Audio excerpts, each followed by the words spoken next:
Yes, hello mga ka-KB, mga kabangers natin dyan. Ito naman muli si Kabanong na nag-i-invite sa iyo na sana ay panoorin niyo po ang ating napakaganda pong kwento ngayong araw na ito. Ito yung tungkol kay Mang Jose. Si Mang Jose po ay isang manunugis o kumbaga taga-paglaban. Okay, pumapatay po ng mga aswang. So ngayon ang good news niyan, meron pong dalawang binatilyo na magkapatid ang tutulong sa kanya, magiging alalay niya, no, na makipaglaban sa mga aswang. Then eventually, ito pa lang si Mang Jose, kaya pala ang galing-galing makipaglaban, no? Kumbaga may kakaibang skills siya. Akala ko nga may anting-anting o agimat eh. Meron pala siyang tinatagong kumbaga sa kanyang pagkatao. Kaya pala natatalo niya yung mga aswang. So ito po magandang panoorin po niyo. Tingnan niyo po kung ano yung twist po ng story natin, no? So sa lahat po ng mga bago dito sa ating channel, sana po ay nire-request namin na kayo po ay pumindot ng ating subscribe button para lagi po kayo nanonotify ng mga iba't ibang bagong kwento natin ngayon. And syempre, pag nagustuhan niyo po yung kwento natin, so please, pindutin po natin yung like button. O kasi minsan may nakapansin nga po ng mga subscriber natin na ang dami po ng views, pero yung like po ay kukunti lang, hindi siya match. Oo, para tuloy ang dating ay hindi nyo nagustuhan, kaya nag-aalala tuloy ako. Actually, sa totoo lang, binabasa ko po halos lahat ng mga messages nyo po, no? Meron nga po diyang iba na sinasabi nga po daw, ang haba po, ang dami daw commercial. Actually, hindi na po kami naglalagay po ng space for commercial. Ito po kasing si YouTube, pagka once po na mahaba po pala yung ating video, nagkakaroon siya ng maraming space kung saan siya maglalagay. So, pasensya na po talaga. Si YouTube po may gusto niya, no? So, malaking tulong din po kung yan po hindi nyo i-skip. So, doon po makakatulong din po yun na, siyempre, kumita tayo. And yung iba naman, ako katulad ko po, dahil nga ayoko po na merong nabibitin ako sa mga ads, ako po ay nag-premium. Nag-premium na ba? Ayan o, nag-premium na po ako. Oo, para po wala na pong ads yan, no? Parang 189 pesos lang po yan monthly subscription. So anyways, going back, no? So sana po please like pagka nagustuhan niyo po yung kwento, and mag-comment na rin po kayo para naman may nababasa po ako. Okay, kasi gusto ko pong magbasa ng mga magagandang comment po ninyo. Even yung may mga nagbabash pa rin eh. Pero hindi ko na nga po pinapatulan, no? At salamat rin po at hindi nyo rin po pinapatulan yung iba. Okay, so yung tingin ko yung iba bagong-bago lang na dumalo sa natin sa channel natin, tas nang babash lang, no? So anyways, nandiyan naman po kayong iniisip ko, team OFWs, team palengke, team nanay, 'di ba? Team mga kumpanya, team yung mga kasambahay, team panidero, pati pala sa bakery, no? Team palengke, team yung mga UB Express, no? Mga sasakyan ba? So, hello po sa inyong lahat, shout out po sa inyong lahat, no? So again, ito po si Kabanong at sana po ay magustuhan nyo ang bago natin po na kwento ngayong araw na ito, yung tungkol kay Mang Jose. Alright, so maraming salamat po and God bless! Laganap sa kapi sa mga aswang na parang normal na lang na namumuhay kasama ng mga tao. Naging bangungot na ito ng mga tao noong pamangkapanahunan ng Kastila. Pero dahil sa labis na takot, walang magawa ang sangkatauhan para tapusin ang paghahari ng mga aswang. May takot sa puso ang lahat habang namumuhay sa bawat baryo. Bawat kilos nila, pakiramdam nila ay may mga aswang na nakamasid. Kaya naman, karamihan sa mga taga-baryo ng San Juan ay hindi na lumalabas dakong 6:00 pa lamang ng gabi. Isa ang pamilya ni Mar sa mga taong nabiktima na ng aswang. Namatay ang lolo ni Mar noong umatake ang aswang sa palaisdaan noong bata pa lamang siya. Kitang-kita ni Mar kung papaanong kinain ng mga aswang ang kawawang matanda. Kaya mula noon, galit na si Mar na magkaroon siya ng muwang sa mundo. Saka lamang nabuo ang pagnanais niya na puksain ang mga aswang. Sa tuwing may napapabalitaang may namamataang aswang, laging nauna si Mar sa pinangyarihan. Pero ang nakakatuwa nga lang, hindi naman marunong sa pakikipaglaban ang binata.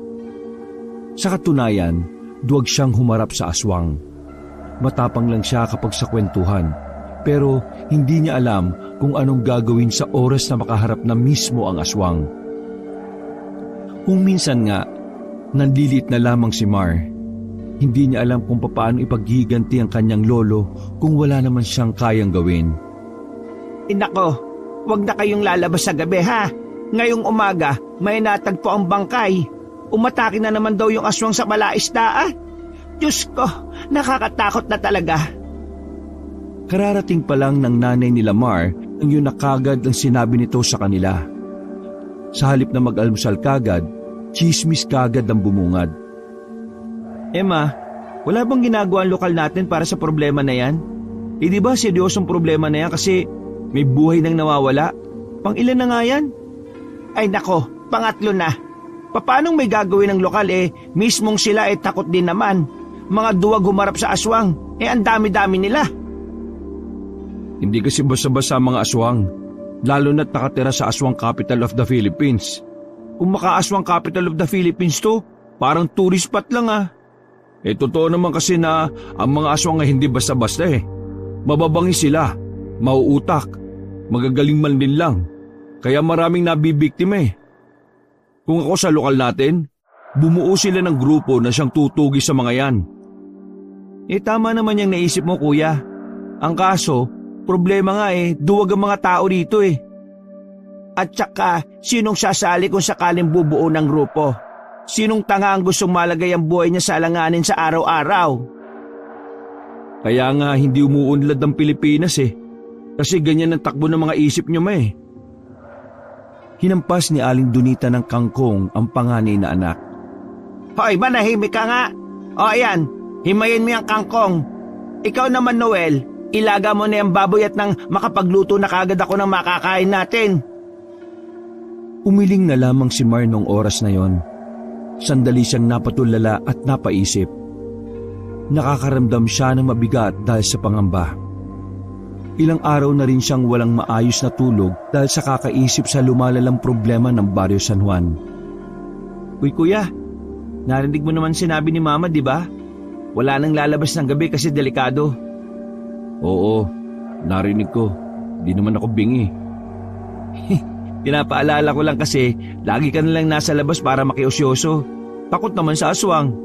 Hindi ako takot Wala lang talaga akong alam kung paano lumaban sa mga yan. Kung may magsasanay lang sa akin, sus! Wala sa akin yung mga aswang na yan dito sa atin. Ayan ka na naman Tinanggihan mo nga yung offer ng isang grupo mo nung nakaraan Di ba, nagre-recruit sila nung nakaraan para labanan yung mga aswang? Anong ginawa mo? Natulog ka Sira ulo ka rin naman pala Hindi ka ba nakikinig sa balita rito sa atin? Mga rebelde yung nag-aakot ng tao nung nakaraan. Ginagamit lang nila yung aswang para makapagparami sila. Sus, rebelde daw. Kung ayaw mong maniwala, di tanongin mo si Mama. Dahil mo pang sinasabi dyan Sige na, naniniwala na ako. Tiningnan siya ni Noel na parang hinuhusgahan ang buo niyang pagkatao. Ngumisi na lamang din siya saka umalis na rin ang kapatid niya para maglaga. Kinabukasan, maagang gumising si Mar para mag-igib ng tubig sa ilog. Hindi kasi nila inaasahan na mawawalan ng tubig sa baryo sa araw na yon. Isa lamang si Mar sa mga residenteng nagtungo agad sa ilog. Kanya-kanyang dala ng balde para makapagsalok. Pagdating nila sa ilog, natigilan ng lahat ang isa na namang katawan ang nakita nilang nasa batuhan. Bangkay ng isang lalaki. Nang tinihaya nila ang katawan, marami itong kalmot sa katawan at may malaking kagat sa bandang leeg. Dahil sa bangkay na yon ay walang nakapag-igib sa ilog. Tinawag nila ang pamunuan ng barangay. Pagdating ng mga tanod, tinawag naman nila ang kapitan. At nang dumating ang kapitan, ay tumawag naman ito ng pulis. Kung sino-sino na lang ang mga pinagtatatawagan ng mga opisyal sa kanila. Inis na inis ang mga tao dahil sa tuwing may nakikitang bangkay, parang hindi alam ng mga namumuno ang gagawin nila. Puro tawag ng tawag sa iba pero wala nang napapala. Diyos ko talaga mga opisyal natin mga walang utak. Bakit hanggang ngayon wala pa silang maisip na solusyon sa ginagawa niya ng mga aswang? Nakakabahala na. Nakakainis nga Ang mga tanod, tinawagan si kapitan. Ang kapitan, tinawagan ng pulis. Tapos, umalis ang mga pulis. Sinong tatawagin ng mga pulis? Baka ang Diyos na ang tatawagin. Kumamot na lang sa ulo ang dalawang ale na inis na rin sa sistema. Nakatayo lang si Mar sa gilid habang nakikiosyoso pa rin sa mga taong nagkakagulo. Wala pa rin kumukuha ng bangkay, makakalahating oras na ang nakakalipas. Kaya naman naisipan na lamang ni Mar na umuwi sa kanilang bahay. Habang naglalakad, isang lalaki ang nakabanggaan niya. Hindi pa man katandaan ng lalaki, parang nasa edad 40 hanggang 45 pa lang. Para bang kaedad lang din ng kanyang ina. Sa lakas ng pagkakabangga, nabitiwan ni Mar ang mga daladalang galon at timba. Tiningnan lang siya ng lalaki na parang naawa sa kanya. Ayos ka lang ba? Oo, ayos lang po ako. Pero mas ayos ako kapag tumulong kayo sa pagkuha ng mga galon. Saka lamang kumilos ang lalaki. Kinuha nito ang ibang galon na kumalat sa malayo. Pasensya ka na't hindi kita nakita. Parakas ba ang pagkakabangga ko o sadyang bumangga ka lang sa aking muscles? Naningkit ang mga mata ni Mar. Naramdaman niya ang pagiging mahangin ng lalaki. Malaki naman ang katawan nito kahit medyo may edad na. Braso pa lang ng lalaki ay parang ulo na ni Mar. Pero palagay ng binata ay sadyang may kayabangan lang talaga yon. Malakas po talagang pagkakabangga nyo. Hindi po kasi yata kayo tumitingin sa dinaraanan nyo eh. Ganun ba? Kung ganon, humingi ako ng paumanin sa'yo, binata. Kilalanin mo na lang ako bilang si Hoseng. Huseng? Oo, tama ka nang narinig. Hoseng ang pangalan ko. Inang pangalan yan, pangsabog. O sige, ako'y aalis na. Ingat ka dahil baka sa susunod sasakyan na ang bumangga sa'yo. Naglakad na rin ang maskuladong lalaki na parabang paghahari nito ang daan. Naiwan naman na napanganga si Mar. Hindi niya inaasahan na makakatagpo siya ng ganong tao sa umagang yon. Nang makauwi siya sa kanila, ay galit na galit ang kanyang ina dahil walang magamit na tubig pandigo. Pero nawala ang galit nito nang malaman na meron na namang katawan ng tao ang nakita sa ilog.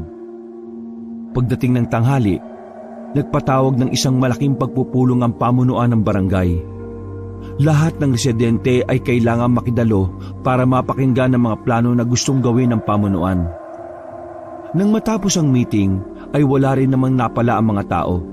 Dahil ang nag-iisang plano lang naman ng barangay ay magsabit ng bawang sa lahat ng bahay. Galit na naman ang mga tao. Kulang na lang ay magwelga na sila sa pagiging irresponsable ng kanilang kapitan. Pambira talaga yan si kapitan Hindi ko alam kung paano nanalo yan wala naman yatang alam sa pagpapatakbo ng isang barangay Malamang nanalo yan dahil sa impluwensya ng dating kapitan natin na tatay rin naman niya. Pero kuya, sama ka ba mamayang gabi? Ha? Di ba pinagbabawalan na tayong lumabas ni mama ng gabi? Bakit kuya?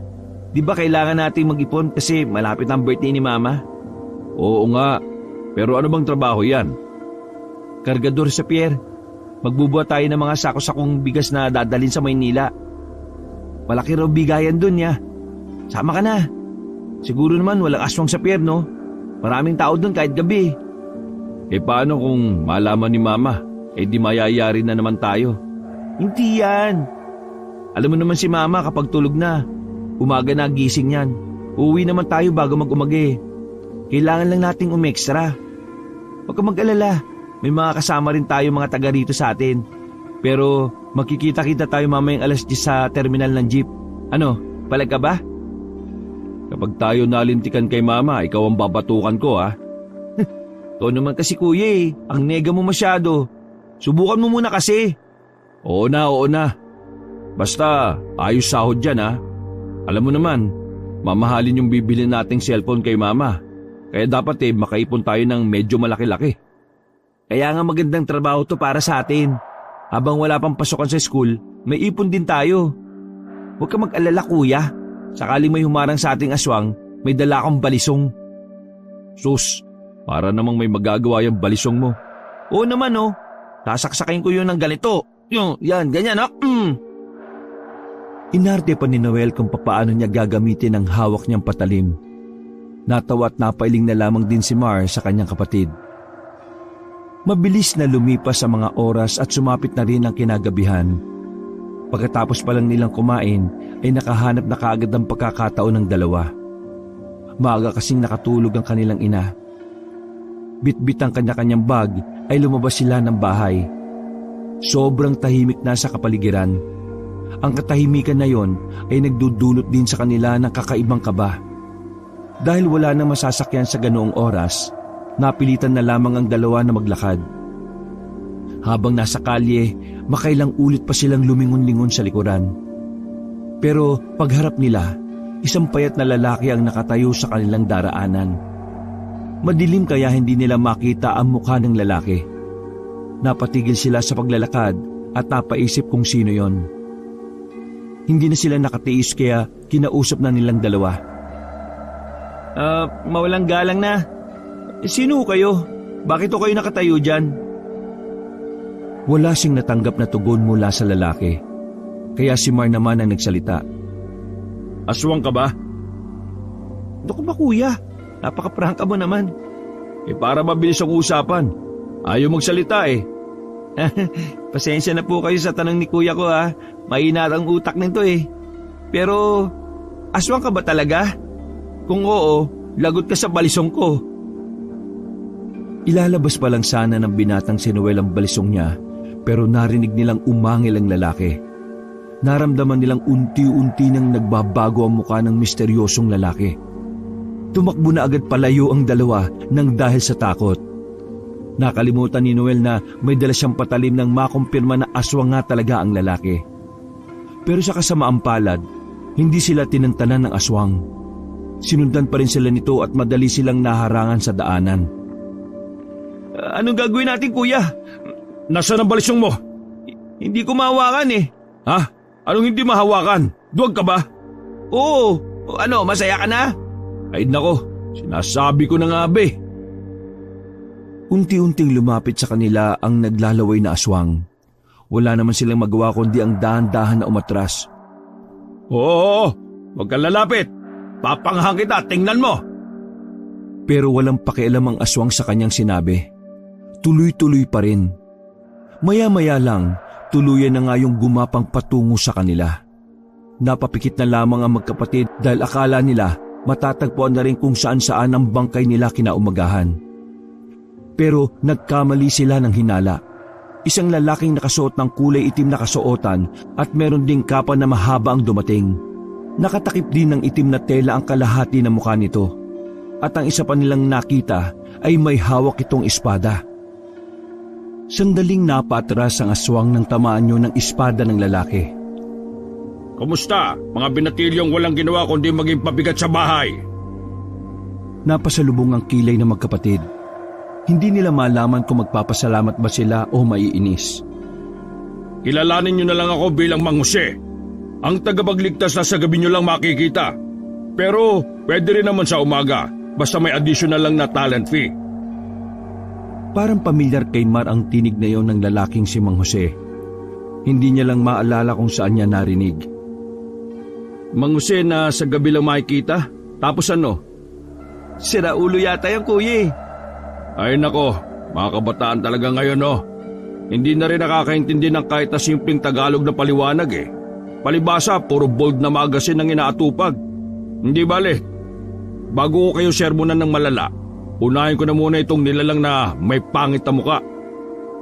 Pumorma ang lalaking si Mang Jose na parang bida sa isang pelikulang pantasya.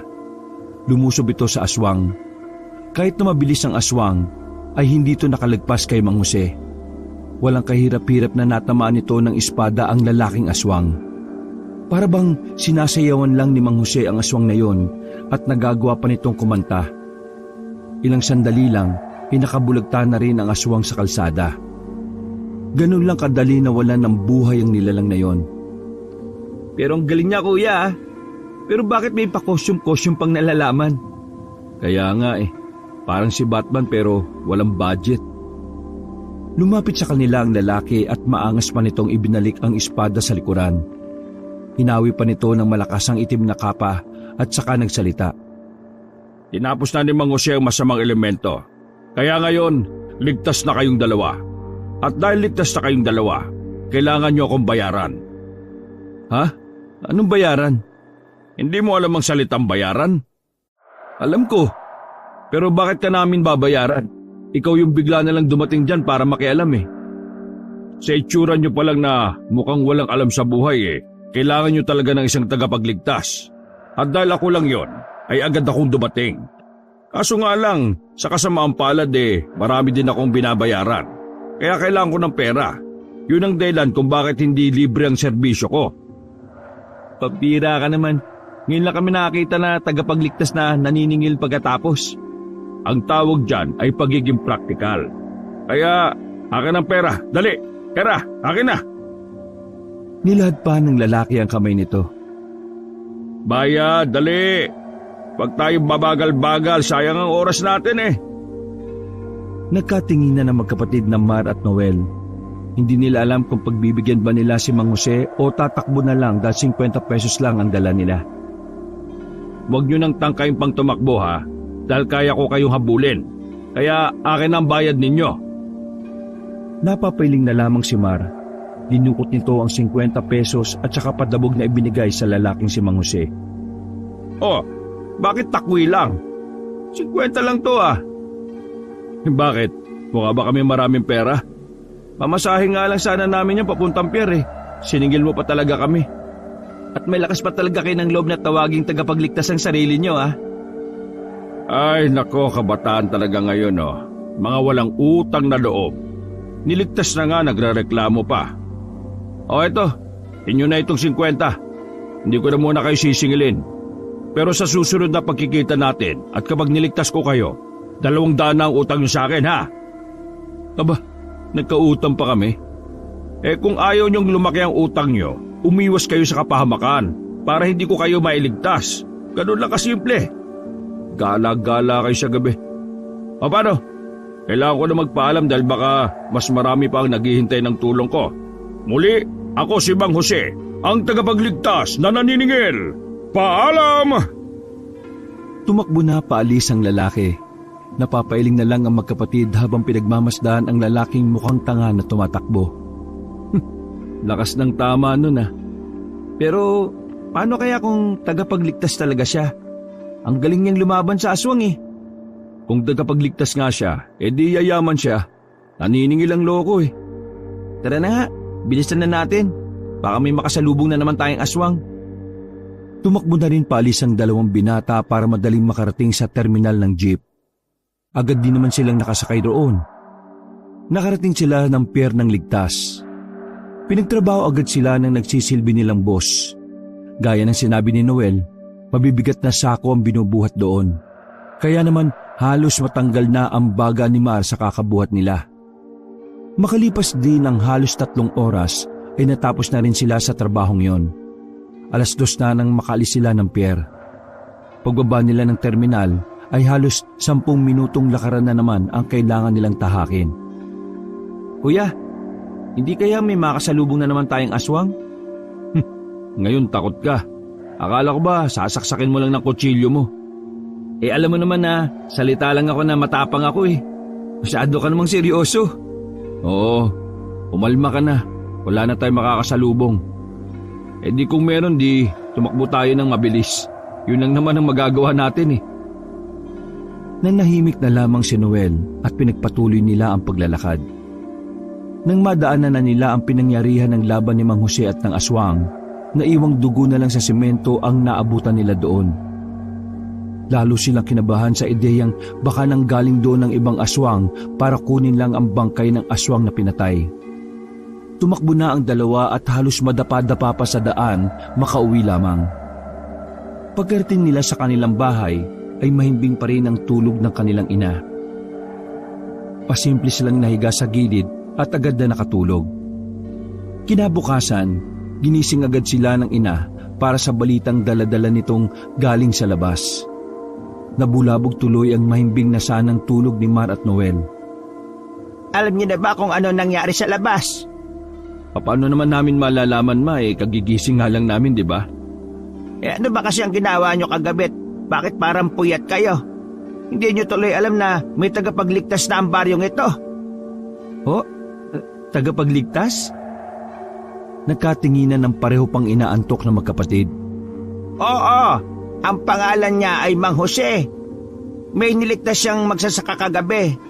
Ang sabi ng magsasaka, napakagaling daw lumaban ng lalaking yon. Nakatakip nga lang ng telang itim ang kalahating muka, kaya hindi makilala. Pero talagang kakaiba raw. Ang kaso nga lang, pagkatapos daw nitong iligtas ang magsasaka, ay bigla raw naningil ng bayad. Aba, may bayad pala ang pagliligtas na ginagawa niya. Napailing na lang si Mar. Masaya naman sana siya dahil may magliligtas na sa mga tao. Ang hindi niya lang talaga matanggap ay kung bakit pa kailangang maningil ang lalaking yon. Bakit parang hindi man lang kayo nagulat? Kilala niyo ba yon? Hindi namin kilala yun, Ma. Nagtataka lang kami kung bakit siya naniningil kung magliligtas siya ng tao. Aba, sa akin ayos lang. Mahirap kaya ang buhay ngayon. Siyempre kahit tagapagligtas siya, may mga binabayaran din naman yan sa buhay niya. Ma, sabi mo nga sa amin, fan ka na ba ng Mang Jose na yon? Halata ba? Magpapagawa nga kami ng banner niya kapag may naligtas pa siya uli eh. Ang saya-saya nyo ah. Baka di nyo alam, galit ang mga aswang ngayon kasi may napatay sa mga kasama nila. Hindi sila pinansin ng kanilang ina at nagtungo na rin ito sa bakuran para magsindi sa lutuan. Sinumulan na lang din nila ang pag-aasikaso para sa kanilang umagahan. Kinatanghalian, maingay ang dating tahimik at takot na baryo. Dahil kay Mang Jose, lumakas ang loob ng mga residente. Turing na nila kay Mang Jose ay isang lihitimong bayani na magliligtas sa kanila laban sa mga aswang. May mga patambol pang ganap ang mga tao. Nag-iingay sila bilang pag-anyaya na magpakilala si Mang Jose ng personal. Pero kahit na anong ingay nila, dumating na lang ang hapon ay walang lumabas na Mang Jose. Parang nabaliw sa pagsamba ang mga tao sa isang tao lang din naman. Naiirita na nga rin si Mar dahil maging ang kanyang ina nababaliw na rin kay Mang Jose. Sumapit ang gabi, masigla pa rin ang kalsada. Mga walang takot sa mga aswang. Palibhasa, meron na silang inaasahan. Kada tao sa baryong yon ay may bitbit na 100 piso. Para daw yun sa magiging pambayad nila kay Mang Jose. Sakaling mailigtas sila ng lalaki mula sa kapahamakan. Grabe epekto ni Mang Jose ah. Nagiging tanga yung mga tao. Wala namang problema kay Mang Jose. Mali lang ang interpretasyon nito mga taong to. Hindi naman Diyos si Mang Jose. Tao lang din yun. May alam lang sa pakikipaglaban sa aswang. Pero parang gusto ko rin maging katulad niya eh. Paano kaya kung hanapin natin si Mang Jose, tapos magputuro tayo? Tumigil ka nga. Duwag ka nga eh. Tingin mo bagay sa'yo yung ganun paandar? Ang nega mo talaga, kuya. Ang mabuti pa, ayusin mo na ang mga gamit mo para mamayang gabi diretso na tayo ulit sa pier. Tungkol dyan, hindi na pala tayo makakapasok doon, kuya. Ha? Bakit? Mukha raw tayong tanga eh. Kaya may pinasok sila na mas malalaki ang katawan. Pambihira naman oh. Saan tayo kukuha ng pera pambili ng cellphone ni Mama? Pera ba ang kailangan niyo? Napatingala ang magkapatid habang sila ay nasa bakuran. Nakita nila si Mang Jose na nakaupo sa sanga ng punong mangga. Teka, kanina ka pa ba dyan? Hindi na mahalaga yon, bata. Ang dapat natin pag-usapan ay kung paano ko kayo mapapakinabangan at kung paano kayo makikinabang sa akin. Hindi ba pwedeng tanggalin yung takip ng kalahati ng mukha mo? Hindi pwede. Baka maraming babaeng mahulog. Kapal. Diyos ko, buti na lang wala si Mama. Tumalon pababa si Mang Jose. Hinawi ng lalaki ang kapa nito at tinamaan pa sa muka ang dalawa. Matutulungan ko kayo magkapera. Yun ay kung papayag kayong maging alalay ko. Alalay? Bakit naman kailangan mo ng alalay? Masyadong marami ang aswang para sa nag-iisang katulad ko eh. Kahit naubod ako ng husay, May hangganan pa rin ang lahat dahil normal lang din naman akong tao. Kaya naman, kailangan ko ng 2 pabigat para naman maging balanse ang bawat misyon ko. Kung walang pabigat, masyado madali ang trabaho. Kung makukuha ko kayo, pwedeng mag-enjoy ako sa buhay ko dahil kahit papaano mahihirapan ako. Sira pala utak ito, kuya eh. Humanap ka na lang ng iba mong alalay. Teka sandali, ano naman ang magiging trabaho namin? Alalay, hindi ka ba nakakaintindi? Buwang ka ba? Anong magiging trabaho namin sa'yo? Anong gagawin namin? Papatay rin ba kami ng aswang? Magandang tanong yan. Pero sasabihin ko sa inyo sa oras na pumayag kayo. Bakit ba kami ang napili mo? Dahil kayong 2 lang ang mukhang walang ginagawa sa buhay. Gusto ko makatulong para mabili nyo ang cellphone para sa nanay nyo. Hindi ka ba namin makakausap ng maayos? Yung hindi ka nagyayabang o kaya nang mamaliit? Makakausap nyo lang ako ng matino kapag galit na ako. Biglang nilabas ni Mang Jose ang espada nito at winasiwa sa ere. Napatras naman ang magkapatid. Pag-isipan nyo ang maiging sinabi ko sa inyo, ha? Hindi lang kayo magkakapera dito. Magkakaroon din ng kwenta ang mga buhay ninyo. Teka sandali, saan ka pupunta? May ililigtas na naman akong tanga. Yabang talaga nito. Madapa ka sana. Tumalon palabas ng bakuran nila ang lalaking si Mang Jose. Sa kasamaang palad, sumabit pa ang kapa nito sa bakod. Tinulungan pa nila yon para alisin ang kapa. Natatawa na lamang si Mara at Noel dahil sa pinaggagawa ng tagapagligtas. Hindi naman yata tagapagligtas yun eh. Hari ng sablay yata eh. Hindi. Palagay ko may something sa kanya. Something? Basta tara, sundan na lang natin siya. Tumakbo ang 2 palabas ng kanilang bakuran.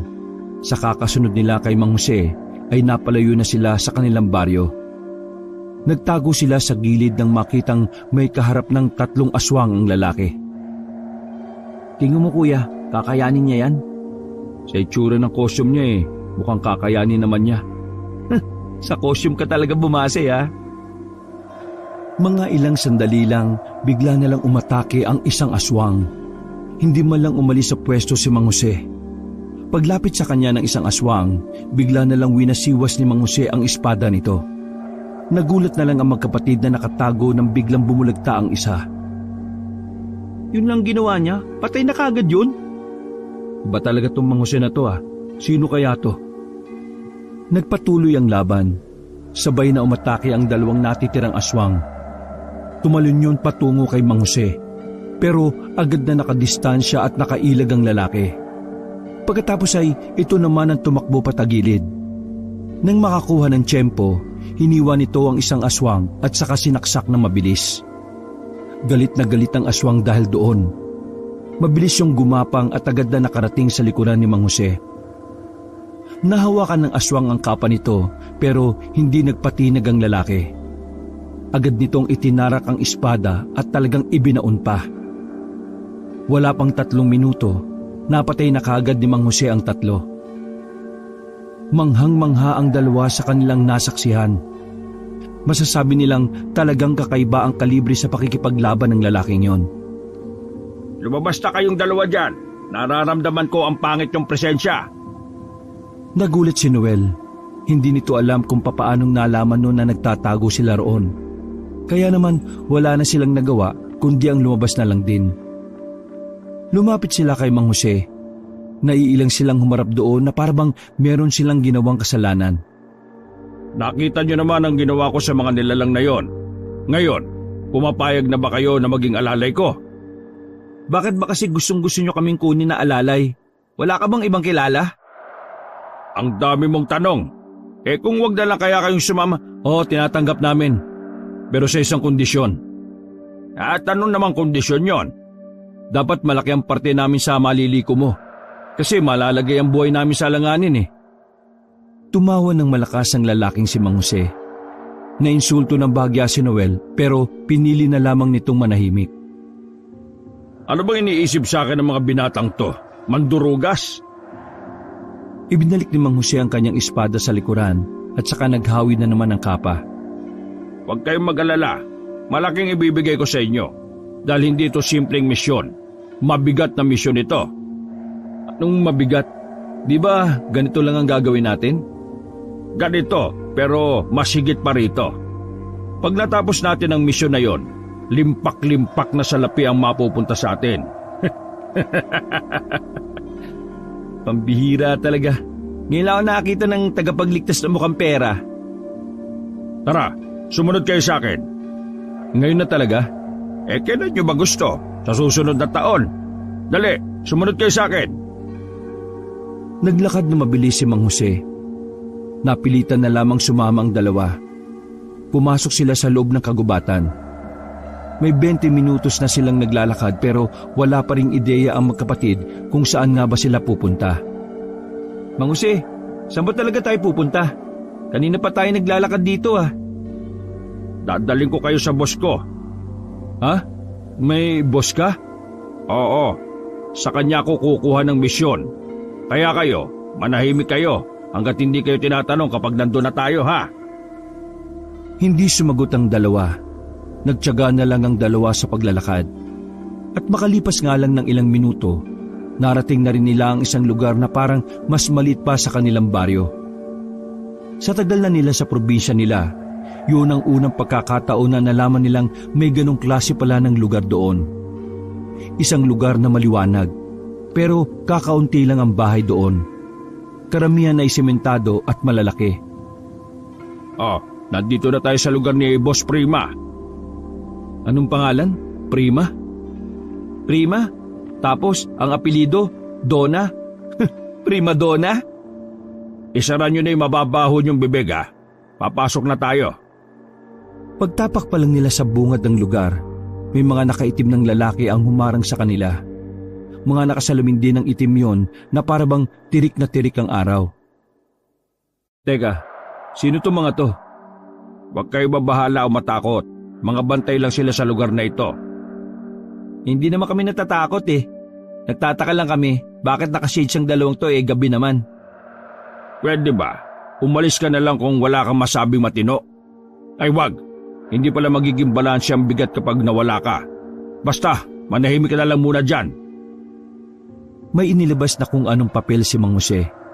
Pinakita yun sa dalawang nagbabantay. Nagpabalik-balik pa ang tingin sa kanila ng dalawang yon. Maya-maya lang, pinayagan na rin sila makapasok. Naglakad sila ng halos 2 minuto lang naman. Narating nila ang malaking bahay na merong 3 palapag. Sa tingin ni Mar, rest house ng mayayaman ang kanilang napuntahan. Pumasok sila sa loob. May lumapit ulit na 2 lalaki para lagyan sila ng piring sa mata. Bawal kasing makita ng mga tagalabas ang anyo ng mansyon. May pagganito pa talaga ha. Noel, itiko mo muna yung bibig mo. Hindi mo ba nakikita yung mga bantay? Isang sapa ka lang ng mga yan. Paano ko makikita, nakapiring na nga tayo? Piningot ni Mang Jose sa tenga si Mar at Noel para manahimik. Maya-maya lamang, tinanggal na rin ang kanilang piring. Nasa isang silid na sila na wala man lang kagamit-gamit. Tanging isang lamesang mahaba lang ang naroroon at upuan na parang trono ng isang hari. Boss Prima, nandito na ang inyong lingkod. Nakahanap na ako ng 2 magpapabigat sa misyon ko. Ngayon ay tinatanggap ko na ang trabaho na gusto niyong ibigay sa akin. Nagtaka si Mar at Noel. Buong akala kasi nila ay babae ang sinasabi ni Mang Jose na boss nito. Lalaki rin pala. Teka Mang Jose, akala ko ba babae ang boss mo? Naglakad ang matandang boss habang daladala ang tungkod nito. Lumapit nun sa kanila at seryosong tumingin. Kayong 2 ba magiging alalay nitong si Mang Jose? Magandang gabi po. Opo, ama po kayo. Kami nga po.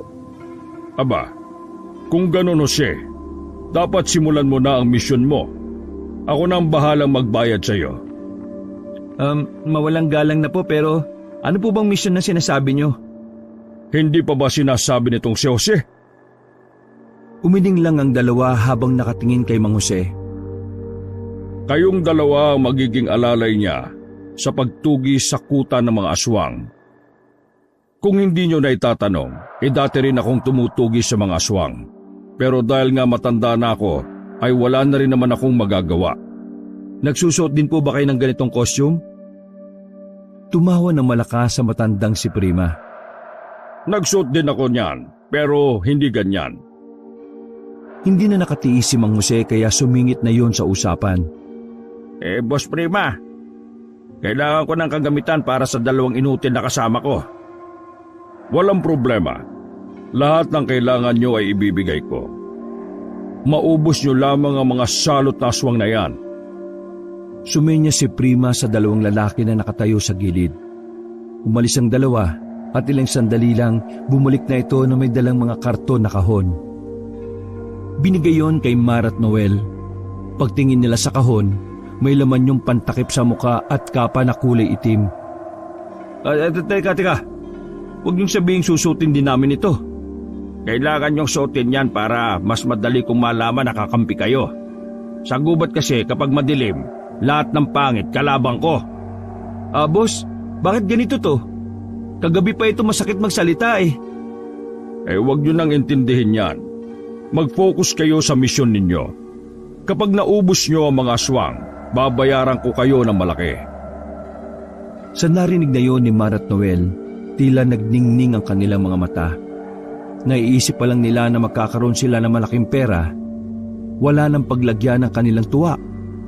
Naisip din nila na mabibilan na rin nila ng cellphone ng kanilang ina. Handang-handa na kami, boss. Kayong 2, handa na ba kayo? Handa na po kami. Gipit eh. Muli silang nilagyan ng piring sa mga mata. Nagpaalam na sila sa matandang si Prima. Inilalaya naman sila ng mga tauhan na matanda na palabas ng bahay na yon. Pagtanggal ng piring ay nasa labas na sila. Mang Jose, anong susunod?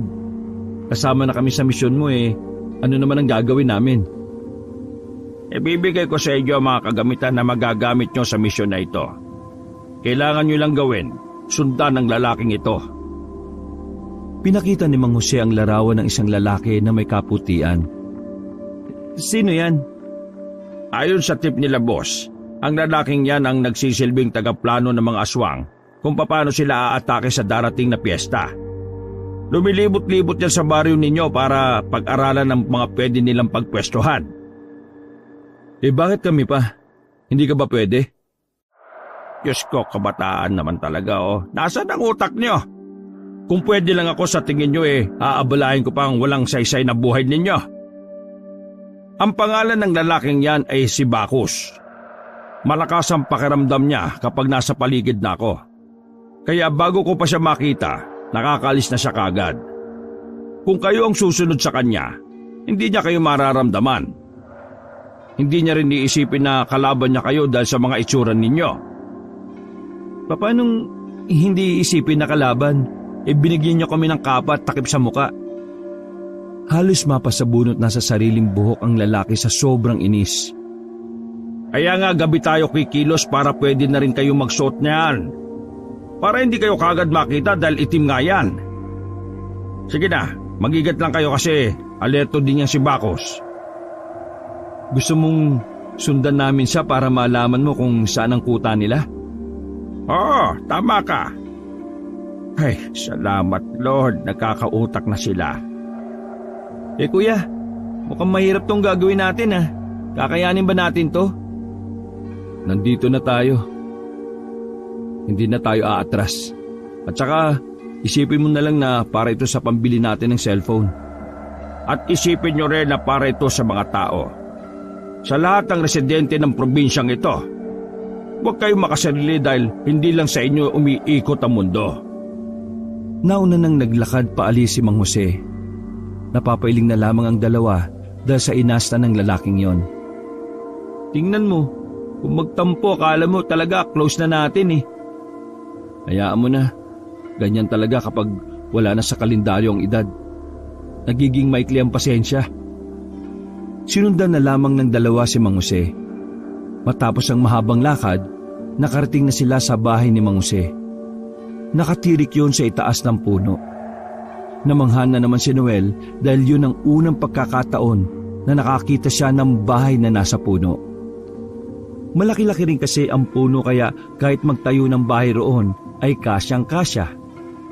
Umakyat sila roon. Maganda ang bahay ni Mang Jose, lalo na sa loob. Malinis na malinis at may kalakihan. Dito na kayo magpalipas ng gabi. Maaga tayong aalis bukas para puntahan muna yung maliit na kuta ng aswang na alam ko.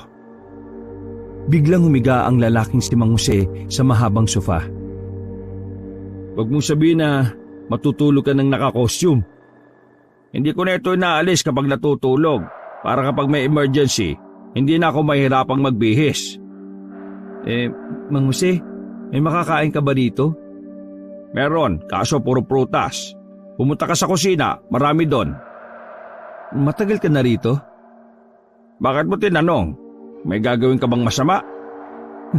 Nagtatanong lang eh. Matagal na ako rito. Hindi ko na mabilang kung ilang taon na. Basta mag-iisang dekada na. Akala ko ba hindi mo na mabilang? Ganyan ka ba talaga kausap? Magulo? Mahihina ang utak lang ang naguguluhan sa mga sinasabi ko. Sige na, matutulog na ako. Kumain kayo doon kung gusto ninyo. Pumikit na ang lalaki. Hindi na rin yung ginalaw pa ni Mar dahil humihilik na kaagad yon. Maya-maya pa, nakabalik na rin si Noel. May daladala na yung pakwa na isang buo. Wala man lang akong nakitang karne . Wala ring ref dito. Walang malamig na tubig. Maghahanap pa ako ng ref. Kita mo namang lampara na nga lang ang ilaw dito .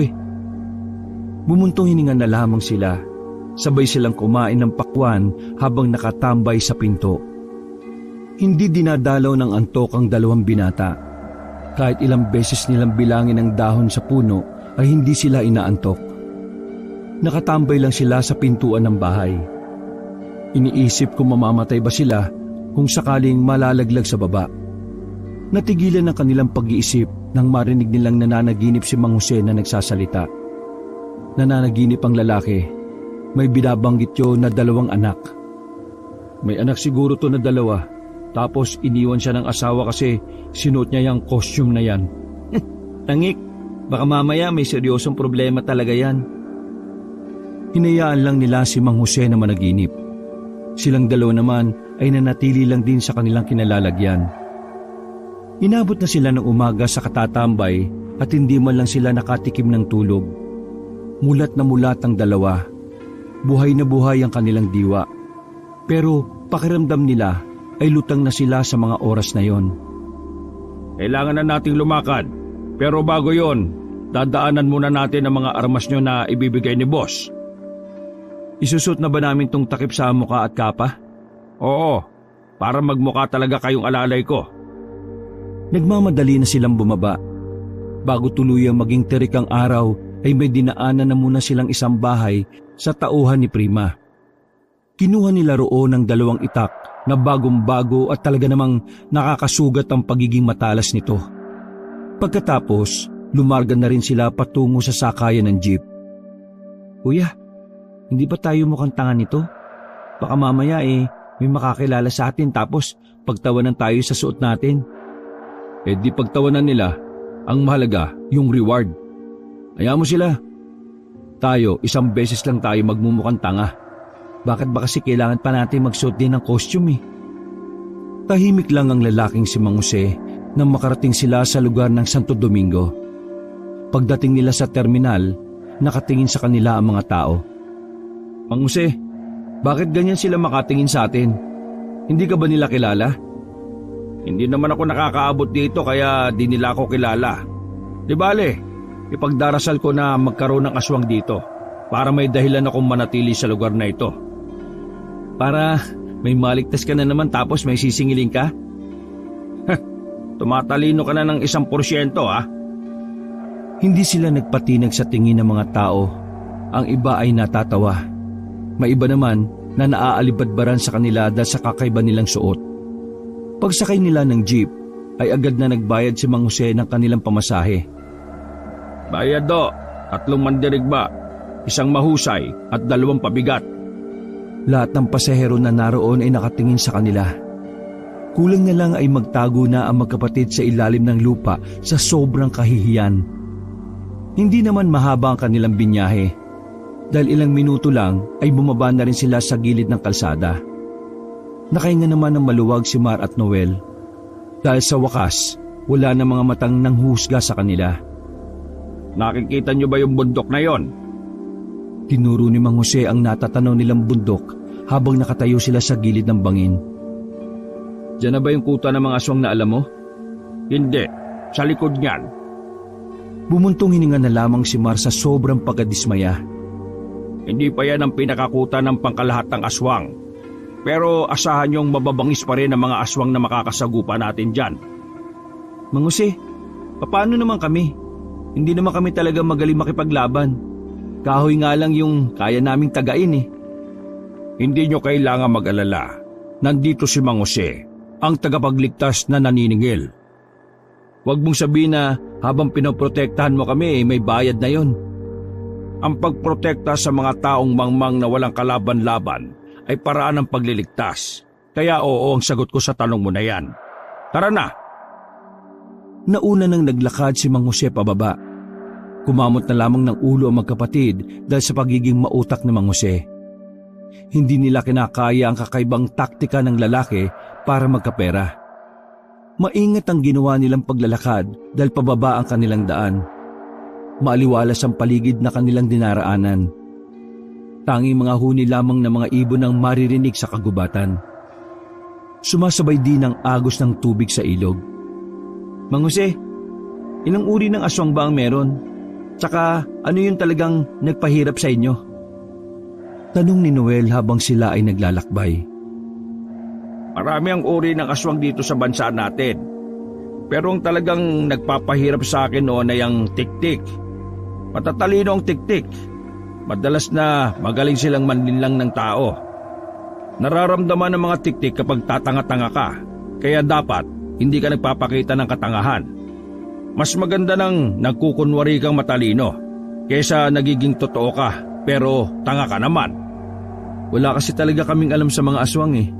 Pero matindi ang galit ko sa kanila. Pinatay nila ang lolo namin noon. Kaya noon pa, pinangako ko talaga na gagantihan ko sila at uubusin ko sila. Kaya sana, wag mo kaming hayaan na mapahamak. Gusto ko pang magkaroon ng hustisya ang kamatayan ng lolo namin. Huminto si Mang Jose. Kinapapahamak ng sino man ang mga gawain na nakabase sa pag-iiganti. Sa halip na pag-iiganti ang isipin mo ang kapayapaan para sa lahat. Dahil ang pag-iisip ng kapakanan ng lahat, doon mas nagiging maluwag ang daan tungo sa tagumpay.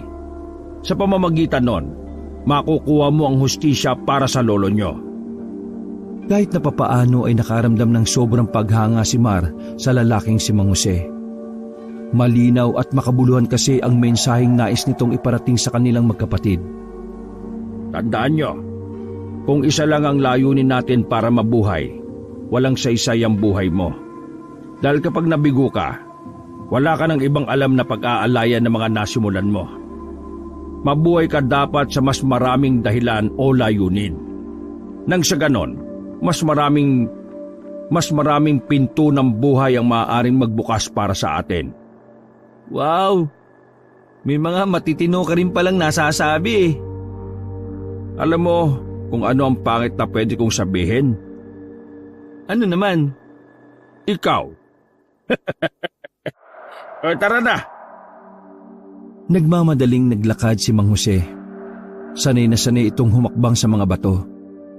Sumusuot-suot din ito sa mga malalaking katawan ng mga puno na halos magkakadikit-dikit na. Matapos ang halos 20 minutos nilang paglalakad ng mabilis, nakita na nila ang isang maliit na kuta ng mga aswang. Sa kinatatayuan pa lamang nila ay ramdam na ni Mang Jose ang mga presensya ng mga nilalang. Dahan-dahan silang umpo sa pinagtataguan nila. Yan na ang kuta. Ayaw ko nang aanga-anga ha. Alerto dapat kayo. Sa likod lang Bigla nang tumayo si Mang Jose nang hindi man lang natatapos ni Mar ang sasabihin. Walang nagawa ang magkapatid kaya sumunod na lamang silang dalawa. Bit-bit ang tig-isang itak. Medyo naiilang pa nga ang magkapatid dahil na rin sa kapan na nasa likuran nila. Nang nasa harapan na sila ng kuta ng mga aswang, tumigil si Mang Jose at sumigaw ng malakas. Andito na si Mang Jose! Lumabas sa mga nasa loob ng tent at lumapit ang uugod-ugod ng matandang babae sa kanila. Sino ka? Bingi ka ba? Kasasabi ko lang, nandito na si Mang Jose. Saan? Bulag ka ba? Nasa harapan mo na. Anong kailangan din niya? Mga aswang kayo. Kailangan ko kayong iligpit bago pa ninyo magawa ang balak ninyo sa baryo. Pagsabing yun ni Mang Jose, mabilis na dumistansya ang matanda. Parang hindi yun uugod-ugod dahil sa bilis ng kilos nito. Lah, sumigla oh. Ganyan talaga mga aswang. Kahit matanda, malalakas pa rin ang katawan. Nakaganyan pa kayo ng suot. Mukha naman kayong mga siraulo. Lubos-lubosin mo na ang pagsasalita ng di maganda. Dahil hindi rin maganda ang mangyayari sa inyo ngayong umaga. Hinugot ni Mang Jose ang kanyang espada. Pagwasiwas niya sa hangin, bumakas agad ang takot sa mukha ng mga aswang na naroon. Hindi na nagsayang ng sandali ang lalaking si Jose. Nagpakitang gilas agad yon sa pag-atake. Pinagsabay-sabay nito ang 6 na aswang. Habang si Mar at Noel naman ay parang hindi alam ang gagawin. Hawak ang itak pero parang nag-aalangan tagain ng aswang na nasa harapan nila. Anong gagawin natin dito, kuya? Ano? Ano pa? Di patayin. Ikaw muna. Bakit takot ka ba? Paano ba tumagaan ng aswang? Isipin mo na lang, kahoy ang kaharap mo. Isipin mo, inuutusan ka lang ni Mama na magsibak ng kahoy. Tinulak ni Mar si Noel palapit sa aswang. Napilitan na lamang si Noel na tagain ang aswang na kanina pa naghihintay. Pagtaga ni Noel ay hindi tinamaan ng aswang. Sa halip, si Mang Jose pa ang muntikan nitong tamaan. Konsentrasyon! Ito ang atensyon sa laban at hindi sa sariling kahinaan. Nilapitan ni Mar ang kanyang kapatid at dinikitan niya ito. Kaya natin to. Tumalon ng isang aswang palapit sa magkapatid. Dahil sa sobrang gulat, nagawa nilang hatawin ang aswang na yon. Tinamaan yun sa kamay. Sumirit agad ang dugo nito. Nang dahil sa ginawa nila, ay lalo lang nagalit sa kanila yon. Naging mas maliksi ang aswang nakaharap ni Mar at Noel. Kinakalmot-kalmot sila nito pero winawasiwas naman nila ang mga hawak na itak. Nang matapakan ni Noel ang kapa ng kanyang kuya, ay nadapa ito sa lupa. Muntikan na itong mahila ng isang aswang. Buti na lang ay nakalapit agad si Mang Jose sa kanya. Tinaga ni Mang Jose ang aswang at saka pumorma na parang isang bida sa pelikula. Iligtas ko ang buhay mo. May utak ka sa akin. Kainis, nagkautang pa ako. Okay na yan, kesa naman namatay ka.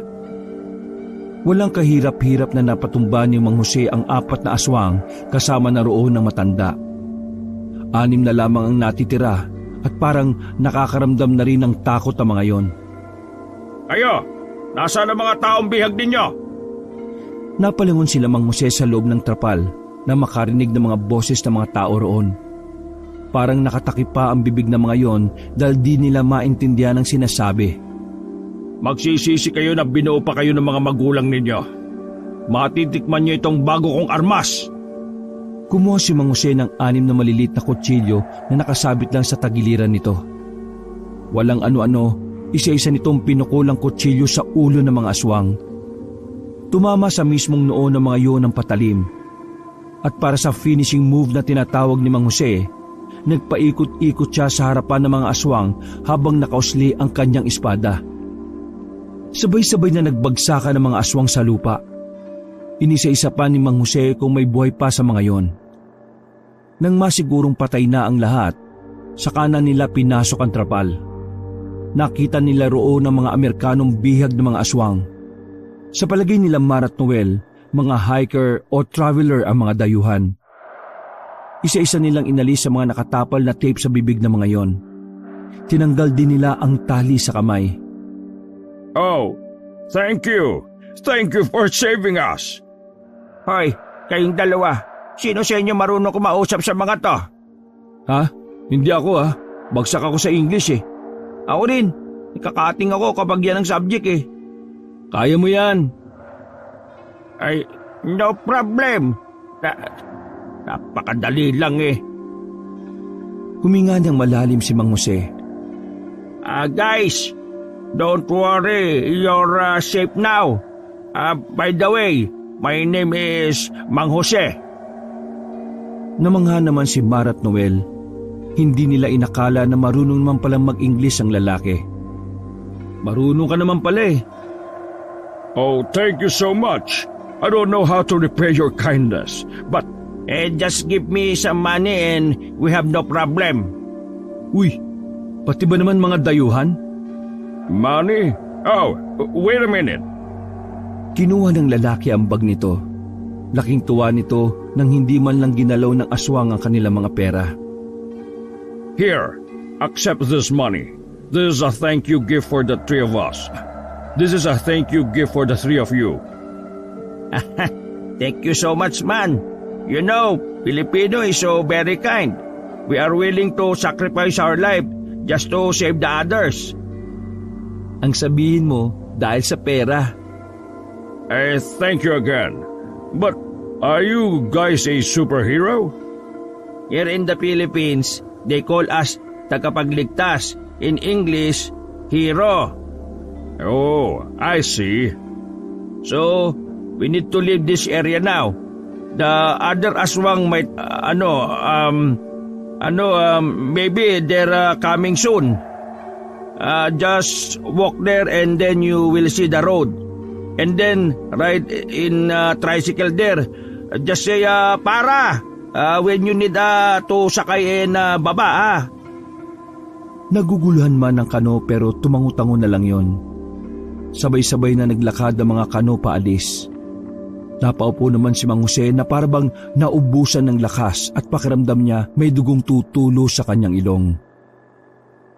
Mang Jose, nakita namin may abutan ng pera. Hati-hati tayo doon ha. Akala nyo naman tatakbuhan ko kayo. Hindi naman sa ganon. Naniniguro lang. Ano na palang gagawin natin?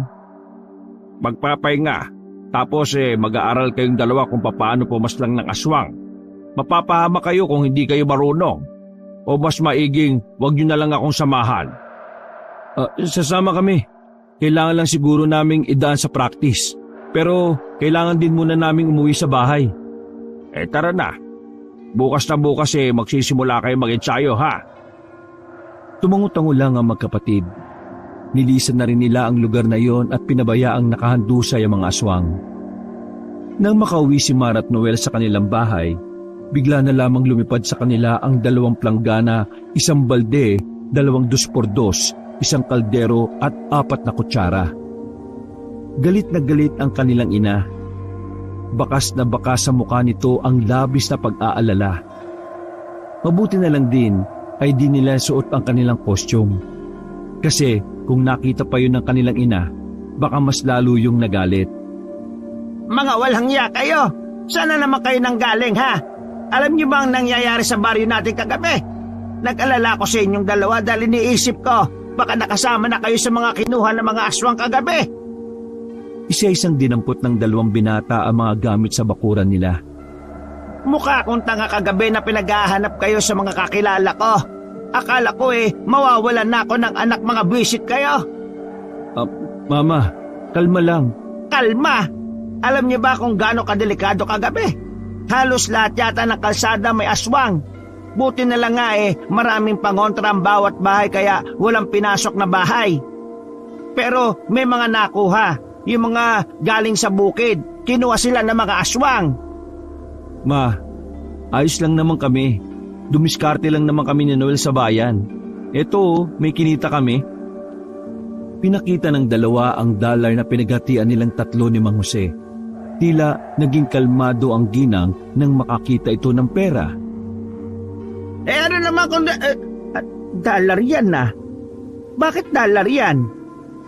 May mga Amerikano kasi sa bayan na nagpatulong magakot ng mga gamit nila. Tinulungan namin. Ayun, binigyan kami ng dollar. Ay talaga ba? Ang laki nito Tiga $20 kayo? Bale, $40. Opo ma, big time yung kano kaya yan, nakatsamba kami. Kayo naman kasi, kayo nagpapaalam. Oh, itong $20 pagkatian nyo. Itong 20 na isa itatabi ko para pambili ng gamit nyo sa pasukan. Sa susunod magsasabi kayo para hindi ako nag-aalala ha. Kumain na ba kayo? Gusto nyo paganda ko kayo ng makakain? Ano ha? Pasensya na ma, sa susunod, hindi ka na talaga mag-aalala. Sige na, kumain na kayo ng agahan. Pupunta lang ako kay Maring Pamela ha. Maniningil ako ng utang. Agad na lumabas ng bakura ng kanilang ina. Nag-appear naman ang dalawa dahil naging epektibo ang kanilang pagdadahilan. Matapos ang almusal, naglakad-lakad ang magkapatid sa kanilang baryo para kumalap ng impormasyon. Nalaman nila na totoo ngang maraming nadukot na tao. Ang dagdag pa nga ng iba, talagang nakakatakot ang mga itsura ng aswang. Mga naglalaway at parang mga gutom na gutom. Mabilis na lumipas sa mga araw. Dumating na nga ang araw ng pista. 4:00 pa lang ay gising na ang diwa ni Mar at Noel. Walang kamalay-malay ang kanilang ina na lumabas na agad sila ng bahay. Nag-ikot-ikot sila sa baryo. Hinahanap nila ang aswang na si Bacchus. Ang sinasabing aswang na siyang gumagawa ng plano ng pag-atake. Nang unti-unti nang lumiwanag, hindi pa rin nila nakikita si Bacchus.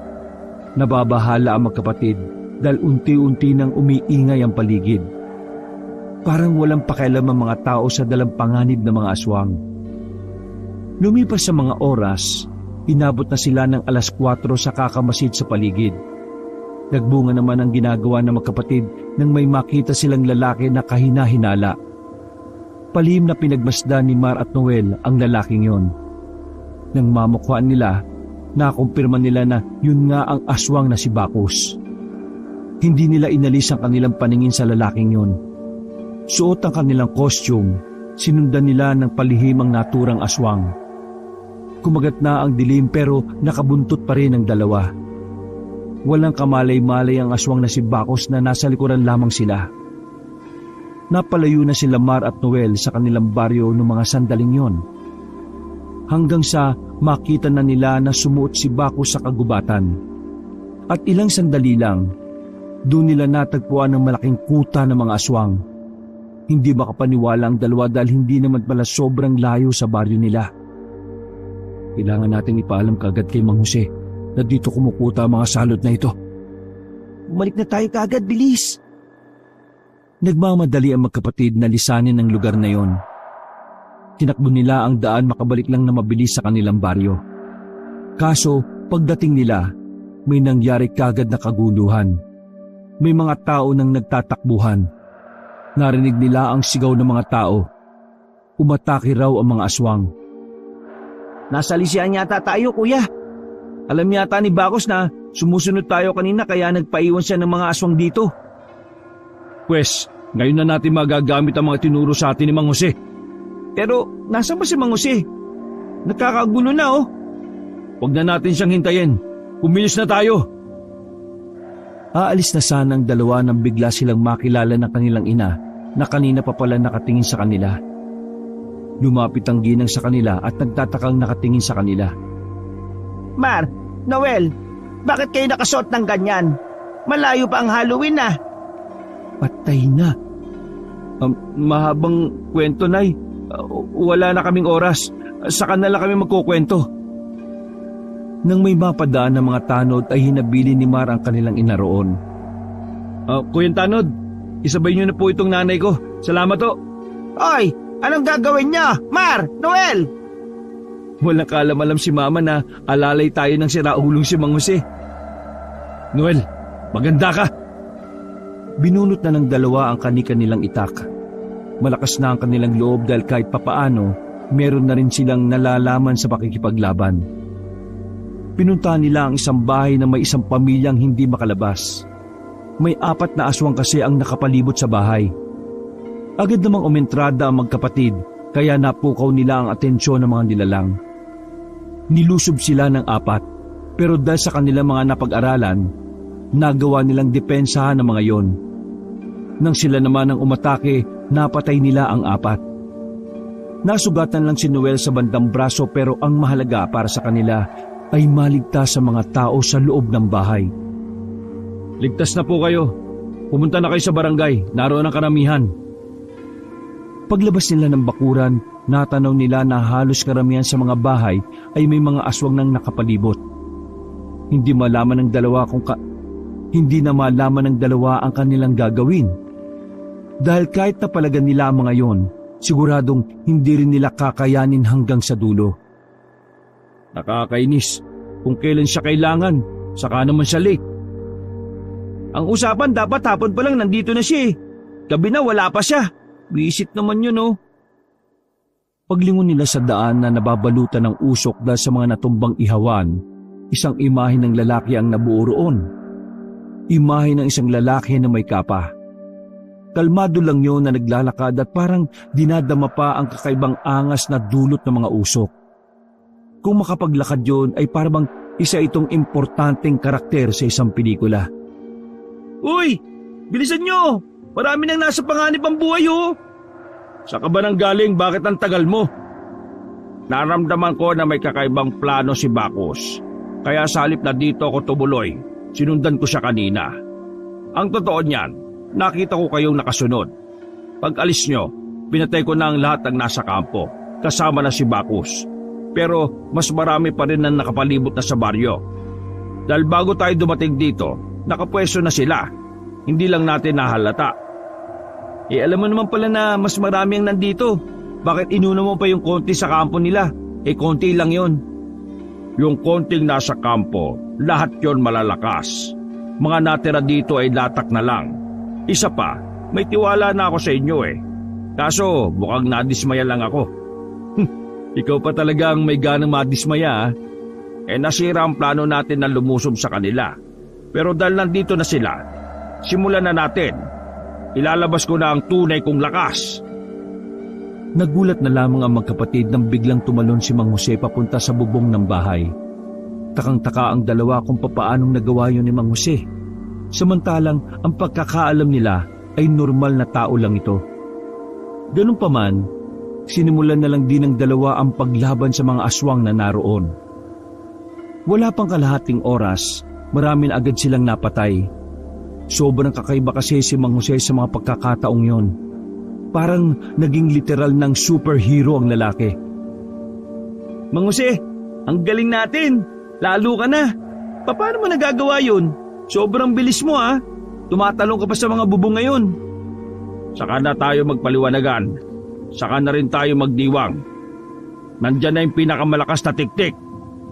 Mula sa makakapal na usok, lumabas doon ang isang nilalang na may katangkaran.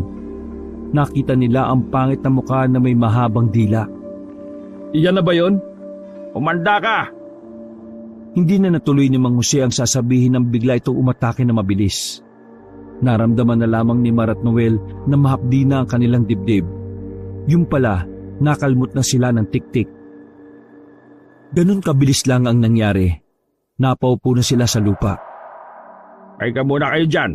Ako nang bahala sa isang ito. Gumilid ang dalawa habang hawak-hawak ang kanilang sugat. Hindi nagsayang ng oras si Mang Jose. Inatake nila ang aswang na tiktik. Nagagawa pa ng aswang na yon na ilaga ng bawat pag-atake ni Mang Jose. Kalaunan, si Mang Jose naman ang dinali ng aswang.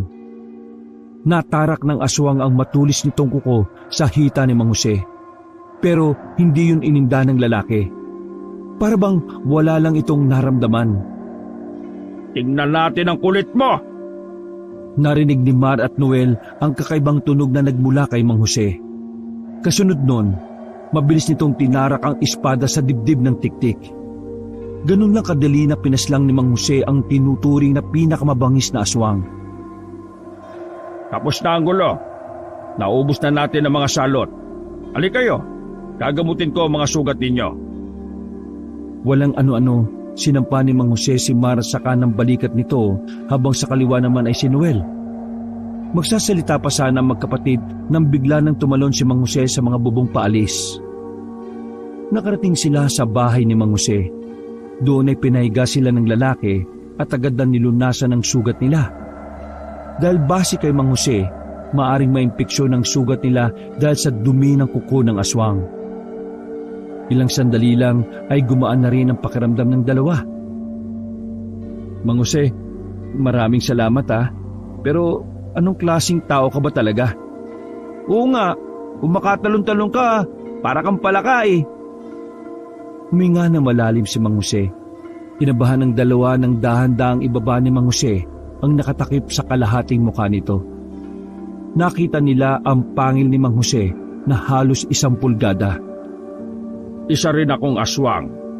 Halos 1 dekada na rin. Nabiktima ko ng mga aswang na yan. Halos 15 taon na ang nakalilipas.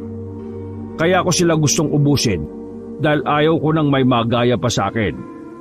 Mula nang naging aswang ako, kinailangan kong iwan ang pamilya ko, ang asawa ko, pati ang 2 kong anak na lalaki. Kaya pala pakiramdam ko hindi ka pangkaraniwan. Pero humahanga kami sa'yo.